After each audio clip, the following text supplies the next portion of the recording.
Gadis ini melihat buah naga ada di sampingnya. Ia pun meraih dan memakannya dengan nikmat, lalu berjalan keluar dan tiba-tiba ia melihat pemuda itu yang tengah mencari ikan di laut.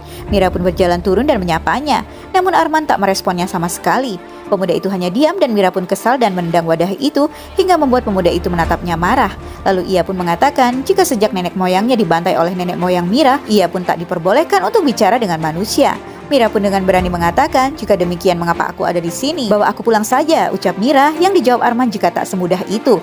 Ia pun menceritakan kisah dirinya yang dulunya tinggal bersama ayahnya. Ayahnya adalah seekor naga dan ia sangat menyayanginya. Ia bercita-cita ingin menjadi seperti ayahnya. Dan suatu hari sebuah peti terdampar di sana dan ia pun menemukan benda-benda yang tak pernah ia lihat sebelumnya. Namun ia tak tahu apakah benda itu. Tapi yang pasti sejak bermain dengan benda itu ia tak ingin lagi menjadi seekor naga.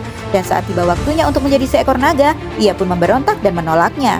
Ayahnya pun tak ingin memaksa. Namun suatu ketika ia melihat seorang pria muncul dan kemudian membunuh ayahnya. Dan sejak saat itu ia hidup dalam kepahitan dan kesepian. Ia marah dan ingin membalaskan dendamnya atas kematian ayahnya. Maka ia pun memberanikan diri melompat dari atas tebing itu untuk berubah menjadi seekor naga. Dan sejak perubahan itu terjadi, seluruh ingatan leluhurnya menembus kepikirannya. Ia melihat segala sesuatu yang naga rasakan. Dan selama ratusan tahun, naga mengambil pengantin dan melakukan ritual berdarah mereka. Tapi ia sendiri tak ingin melakukan tradisi itu. Hingga ia pun bersumpah bahwa tak akan ada lagi korban dan ia ingin menjadi manusia lagi. Namun ia tak tahu bagaimana caranya.